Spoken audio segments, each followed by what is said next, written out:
오늘 칼빈주의 5대 강령 중 세 번째인 튤립의 L에 해당하는 Limited Atonement에 관한 이야기입니다. 이건 뭐 Limited Atonement 또는 Definite Atonement 아니면 Particular Redemption 이런 여러 가지 용어로 사용되고 있습니다. 이 제한적 속죄에 대해서 오늘 우리가 말씀 나누고자 합니다. 우선 칼빈주의를 다루고 있고 우리 교회가 장로 교회이기 때문에 칼빈주의를 이야기하는 것은 아닙니다. 앞에서 이야기했듯이 저 자신은 칼빈주의자가 아닙니다. 많은 장로교의 그 목사님들이나 거기서 공부하셨던 분들은 많은 사람들이 스스로 칼빈주의자라고 이야기하지만 저는 아닙니다. 칼빈의 주요 저서도 저는 제대로 읽지를 않았고 심지어는 칼빈주의 5대 강령을 기독교 강의에서 찾으러 오시랬을 정도로 칼빈에 대해서 모릅니다. 사실 뭐 칼빈에 대해서 관심도 없었습니다. 그냥 제가 전공 분야가 아우구스티누스이고 그리고 성경을 중심으로 그냥 보고 있었을 뿐입니다. 성경을 기반으로 정리해보면요, 칼빈주의 전체는 모르겠습니다만 적어도 칼빈주의가 이야기하고 있는 이 5대 강령은 잘 정리하고 있는 것 같습니다. 칼빈주의자든 아니든 관계없이 이것은 상당히 잘 성경에 대해서 정리하고 있는 것이 분명한 것 같습니다. 중국에 있었던 일입니다. 이 펑이 사건이라고 하는 굉장히 유명한 사건인데요. 2006년도 난징에서요 있었던 일인데 일용직 노동자인 펑이가 버스 승강장에 쓰러진 노인을 부축하고 또 가족에게 연락을 해가지고 병원에서 치료를 받을 수 있도록 도와주었습니다. 이렇게 봤을 때 정말 아름다운 얘기 같죠. 근데 문제는 그 뒤입니다. 이 펑이가 이런 선행을 베풀었는데 이 쓰러졌던 사람이 가해자로 몰아서 결국은 이 사람은 법정에 서게 됩니다. 이게 물에 빠진 사람을 구해주니 보따리 내놓으라 한다라는 우리말 속담하고 똑같죠. 이런 사건이 일어난 이후에 중국 사람들의 태도는 어떻겠습니까? 이렇게 뭐 여러 가지 사건들이 또 있더라고요. 어떤 사람은 어떤 노인이 쓰러져서 막 이렇게 다 죽어가고 있는데 그냥 지나쳤다 그러더라고요. 그냥 지나치고 갔는데 알고 보니까 그분이 자기 아버지였대요. 이런 사건까지 지금 중국에서 계속 일어나고 있는 겁니다. 이건 법원이 잘못 판단함으로 인해서 또 경찰이 잘못 판단함으로 인해서 거긴 공안이죠. 공안이 잘못 판단함으로 인해서 지금 현재 중국의 저런 불신의 모습을 만들어내고 있습니다. 지금 우리나라도 비슷하게 그렇게 가고 있죠. 이 제한적 속죄에 대해서 이 똑같은 현상이 일어나고 있습니다. 무슨 이야기냐면요. 사람들이 제한적 속죄에 대해서 불평을 하는 겁니다. 어떻게? 하나님이 누구는 구원을 받게 하고 누구는 버리시느냐 이겁니다. 사람들이 이렇게 있는데 어떤 사람은 천국으로 보내주고 어떤 사람은 지옥으로 보내냐 이겁니다. 여기 바로 이 사건과 똑같은 논리가 있는 겁니다. 구해주니까 오히려 요구하는 탐욕스러운 인간의 모습이 있다는 것입니다. 그러나 우리에게 관점을 전환이 필요합니다. 자, 그러면 인간이 있는데 누구는 구원하고 누구는 버리느냐? 그게 아니라는 겁니다. 처음부터 인간은 다 어디에 있었어요? 다 지옥에 있었다는 겁니다. 다 지옥에 있었으니까요. 모두가 지금 최악의 상황에 있는 거예요. 모두가 죄인이고 우리가 생각하는 그 출발점은 중간이 아니라 지옥에서부터 출발합니다. 죄의 결과는 분명히 죽음입니다. 요한복음 8장 24절에 말씀합니다. 그러므로 내가 너에게 말하기를 너희가 너희 죄 가운데 죽으리라 하였노라. 너희가 만일 내가 그인 줄 믿지 아니하면 너희 죄 가운데서 죽으리라. 우리 인간 중에서 이 죽음에서 자유로운 자가 있습니까? 욥기 34장 15절에 말씀합니다. 모든 육체가 다 함께 죽으며 사람은 흙으로 돌아가리라. 우리의 출발점은 버림받음입니다. 우리가 누구를 버리는 것이 아닙니다. 또는 주님이 우리를 버리는 것이 아닙니다. 우리는 처음부터 지옥에 있었고 처음부터 죽음에 있었고 처음부터 우리는 버림받은 자였기 때문입니다. 그렇기 때문에 오히려 누군가를 구원해 준다라는 이 사실은 우리 인간이 할 수 있는 것에 대해서는 거기에 대해서는 구원에 대한 감사밖에 없습니다. 데살로니가후서 2장 13절에 보면요.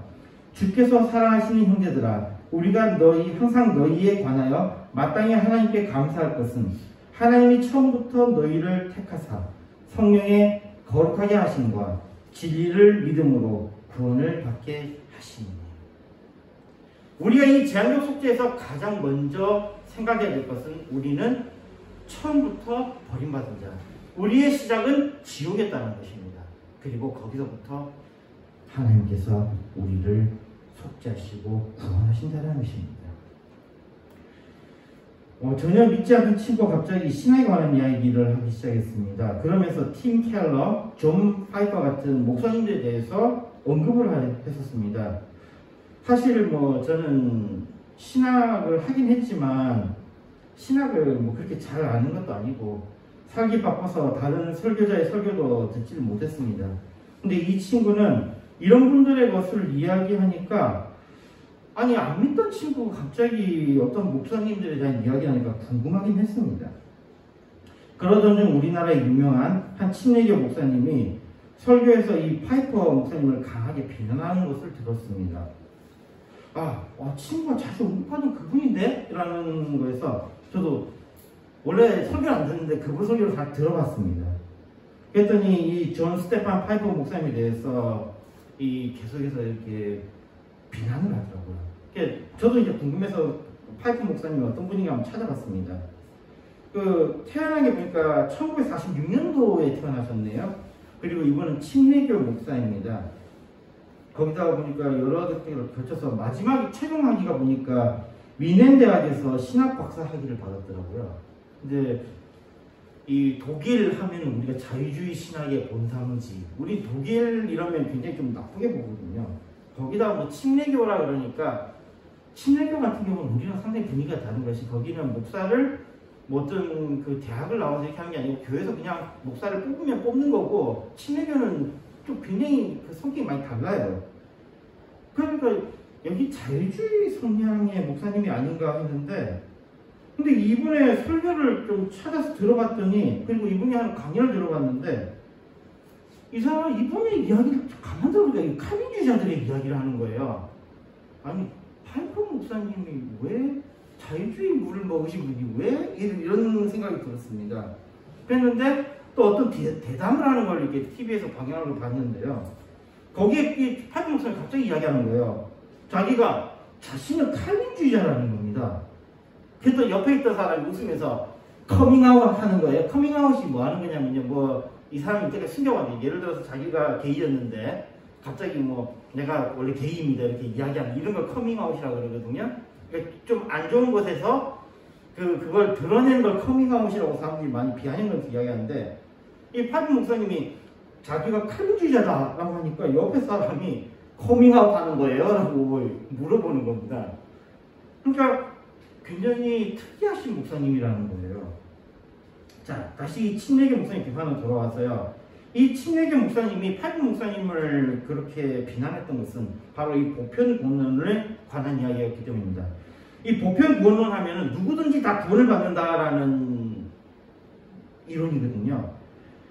여기에 대한 근거로 요한복음 3장 16절과 디모데전서 2장 4절을 근거로 들고요. 그리고 논리적으로는 하나님의 사랑에 대해서 말씀을 하시더라고요. 그러면서 강력하게 칼빈주의자 아니면 이분은 이렇게 이야기하죠.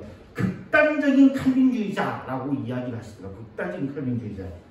그러면서 제한적 속죄를 강하게 부인하고 비난하셨습니다.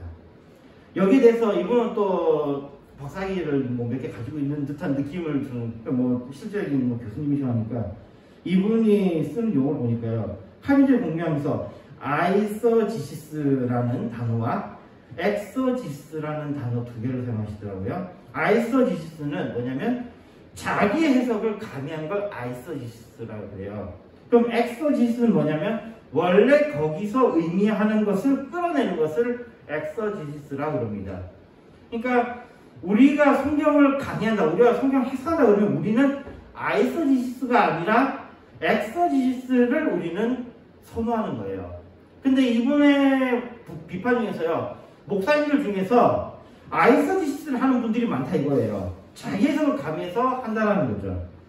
그러면서 칼빈주의자들은 아이서지시스를 하고 있다고 이야기합니다. 그러면서 요한복음 3장 16절에 대해서 말씀합니다. 자, 이게 잘 들어보세요. 요한복음 3장 16절 보니까요, 하나님이 세상을 이처럼 사랑하사 독생자를 주셨으니 이는 그를 믿는 자마다 멸망하지 않고 영생을 얻게 하려 하심이라 라고 말씀하고 있습니다.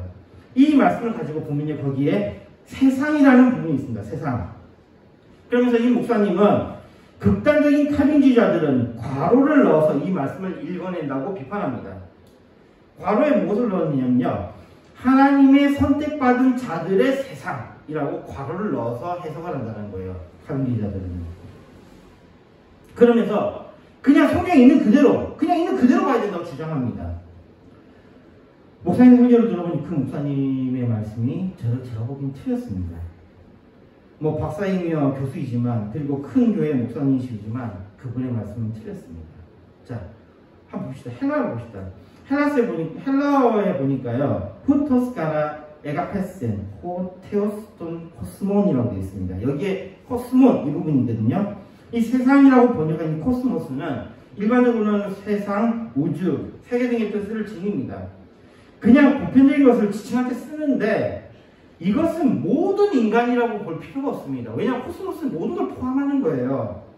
즉, 이 문장에서 명확하게 단 한 명의 예외도 없는 모든 인간으로 코스모스를 번역할 필요가 없습니다. 오히려 번역해서는 안 됩니다.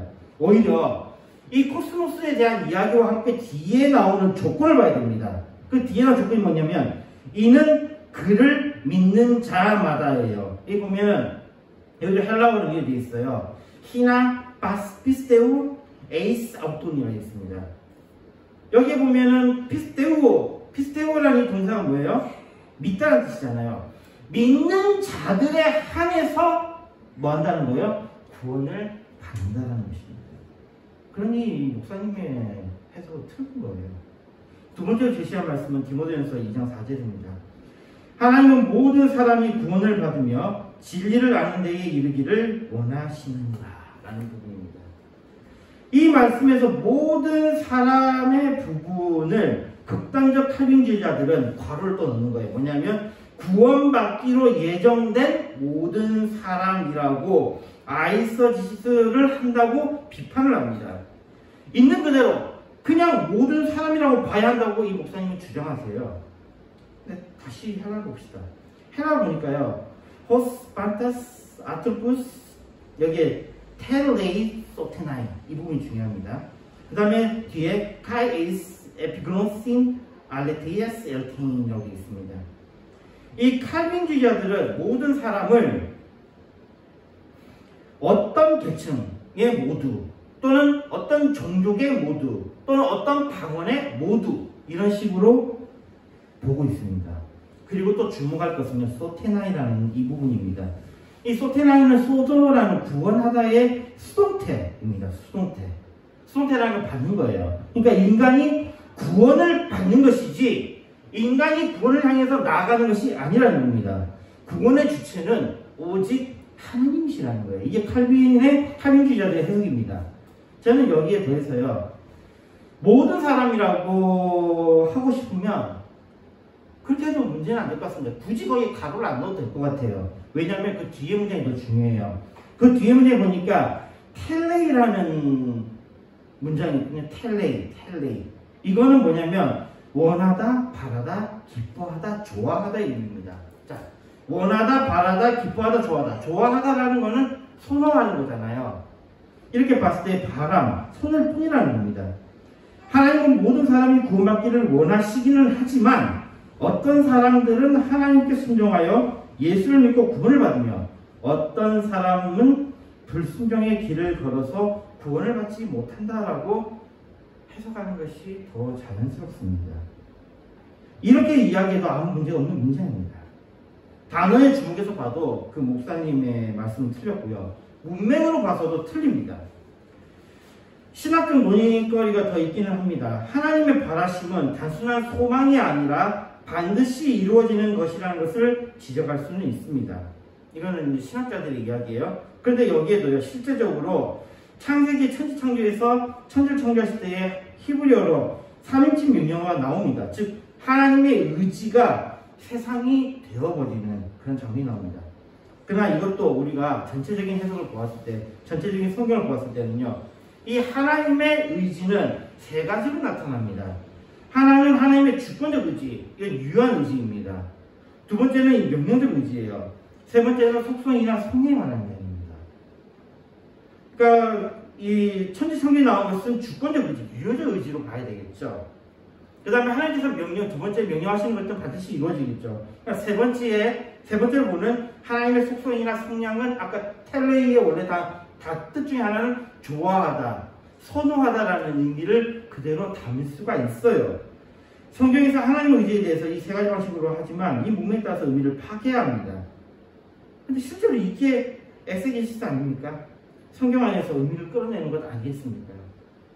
참가해서요, 베드로후서 3장 9절의 말씀도 봅시다. 이것도 칼빈주의를 반대하는 사람들이 자주 인용하는 말씀입니다. 베드로후서 3장 9절에 주의 약속은 어떤 이들이 더디다고 생각하는 것 같이 더딘 것이 아니라 오직 주께서 너희를 대하여 오래 참으사 아무도 멸망하지 아니하고 다 회개하기에 이르기를 원하시느니라. 여기 보니까 왜요?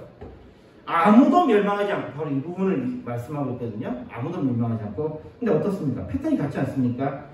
다 회개하기를 원하십니다. 이건 하나님의 속성이나 하나님의 성향을 말씀하는 거예요. 그리고 바로 다음 10절에 보면요, 이게 그런 것인 게, 그러나 주의 날이 도적같이라고 뒤에 나오거든요. 바로 역점이 나오면서 모든 자들이 회개하지 않음을 그 문맥 속에서 직접 말하고 있습니다. 즉 우리가 성경을 봤을 때에는 모든 사람이 구원받는 게 아니라는 것을 명확하게 밝히고 있습니다. 오히려 제한적 속죄를 증가하는 말씀을 봅시다. 오늘 본문 말씀이니까요, 마태복음 1장 21절에 아들을 낳으리니 이름을 예수라 하라. 이는 그가 자기 백성을 그들의 죄에서 구원할 자이심이라 하니라 라고 되어 있습니다.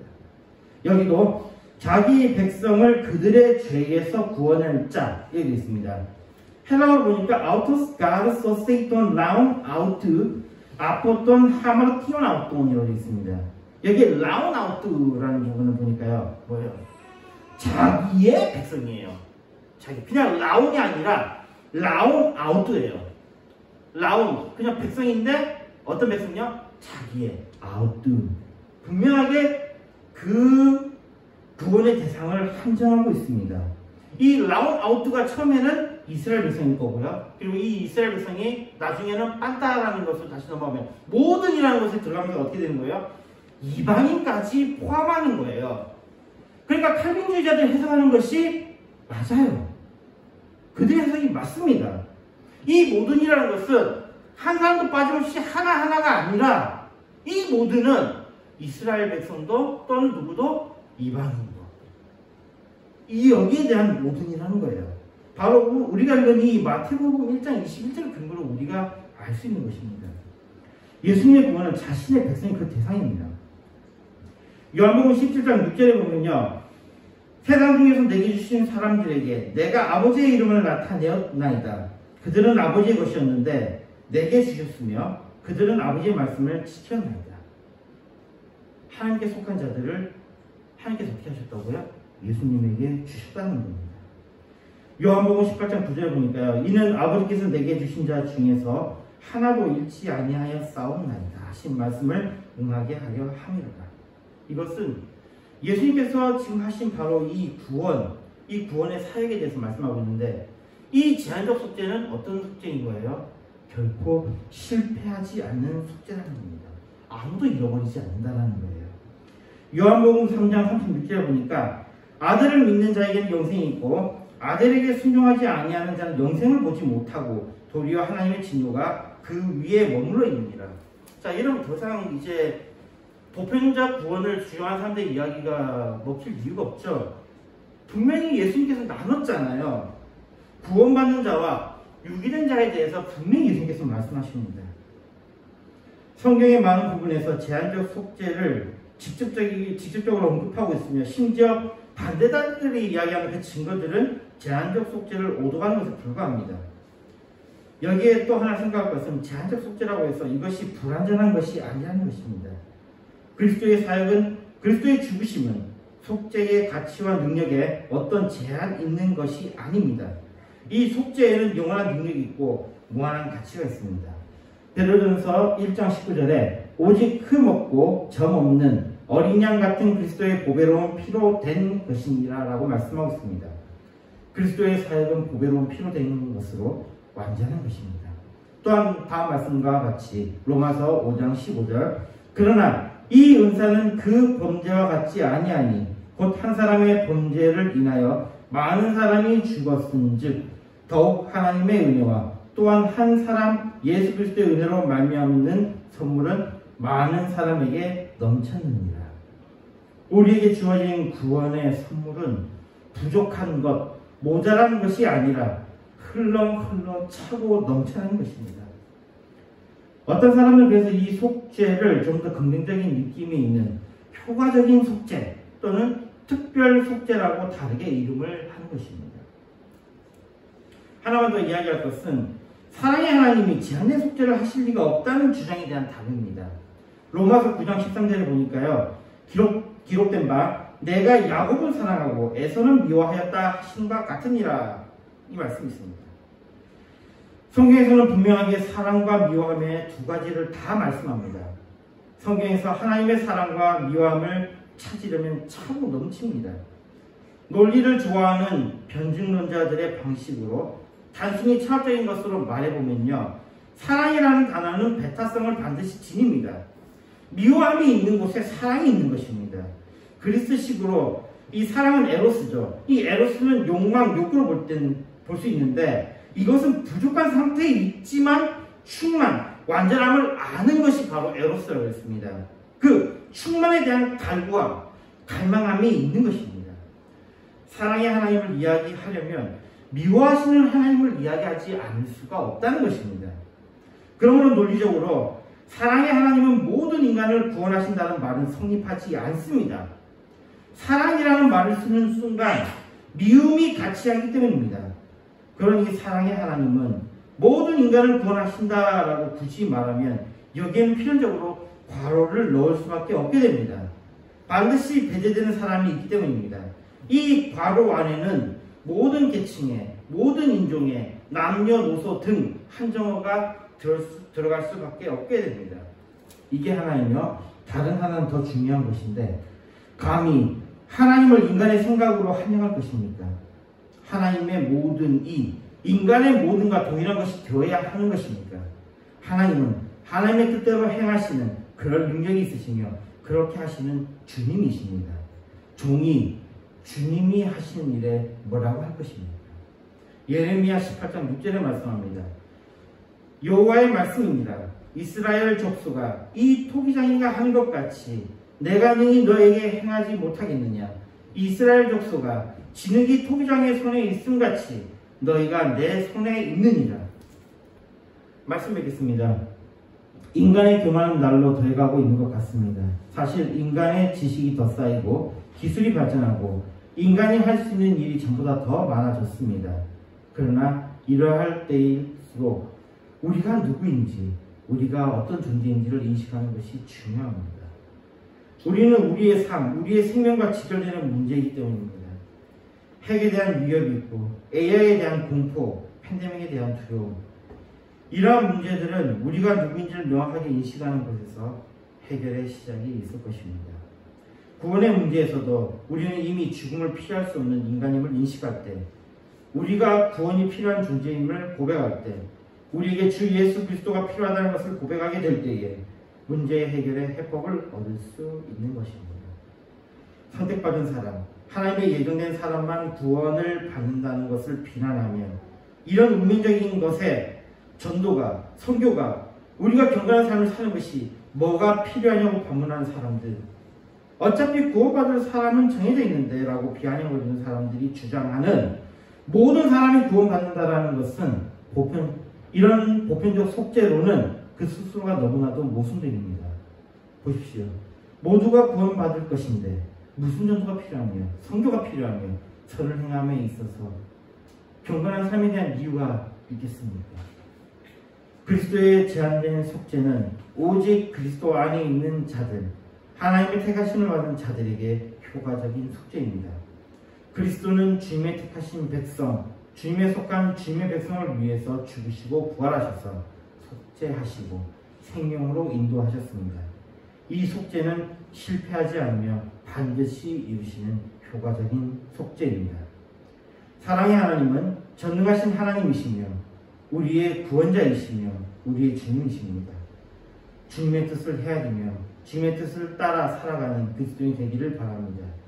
이 세상에서 힘 있는 자가 되기를, 이 세상에서 부자이기를, 이 세상에서 뛰어난 사람이기를, 이 세상에서 행복한 사람이 되기를 바랍니다. 우리가 누구인지를 아는 슬기롭고 지혜로운 그리스도인이 되기를 소망합니다. 요한 1서 5장 13절에 말씀합니다. 내가 하나님의 아들의 이름을 믿는 너희에게 이것을 쓰는 것은 너희로 하여금 너희에게 영생이 있음을 알게 하려 함이라. 기도하겠습니다. 하나님 감사합니다. 우리가 죄인 되었을 때, 우리가 죽은 가운데 있을 때 주님께서 우리를 부르시고 속죄하시고 우리를 구원하셨습니다. 이 사실에 감사하며 살아가는 저희를 되게 하여 주시옵소서. 예수님 드렸습니다. 아멘. 찬송가 376장입니다.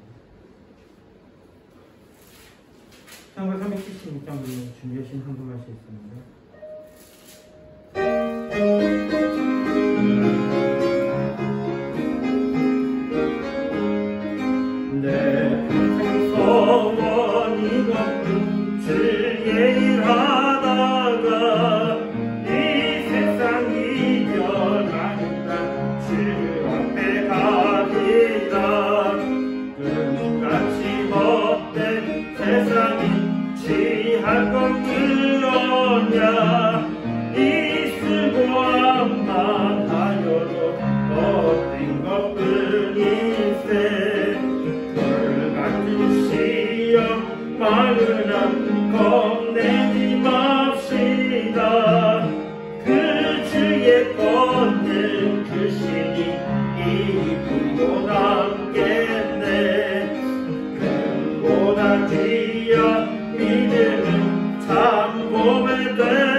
들어왔습니다.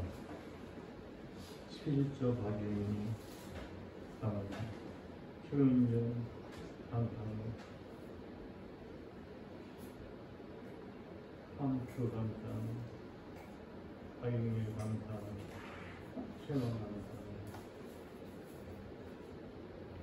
도우신 하나님은 저들에게 복된 날을 주시고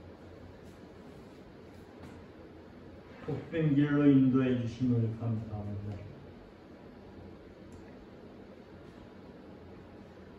구원은 죽게 있었고 누군지 예수 구주 믿는 자는 하나님이 자녀로 구원받음을 믿습니다. 다시 한번 귀한 말씀 주시며 감사합니다. 이 시간에 귀한 예물을 드렸습니다. 11도로 감사로 주정합니다. 주님 손길에 우리 하나님의 은혜가 되게 하시고 이 예물 시여인과 하나님의 나라가 확장되게 하시고 정말 산 사역 영원 사역이 하여서 감사를 드렸고 예수님의 이름으로 기도드리옵나이다. 아멘.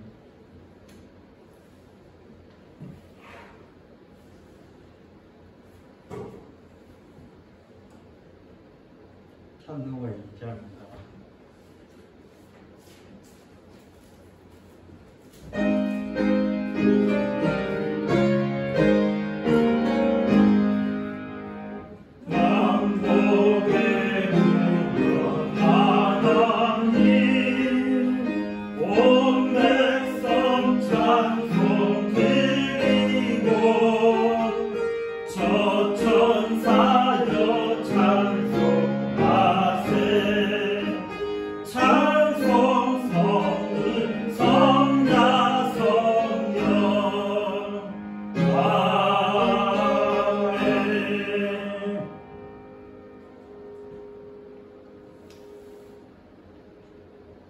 우리 구주 예수 그리스도의 은혜와 크리스천 하나님 사랑과 성령님의 통하심이 오늘 예배된 목양자 성도들 거주회와 가정회와 하늘위에 전 세계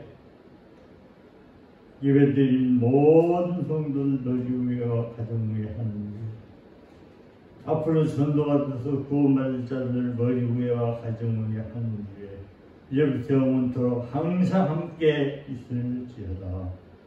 아멘.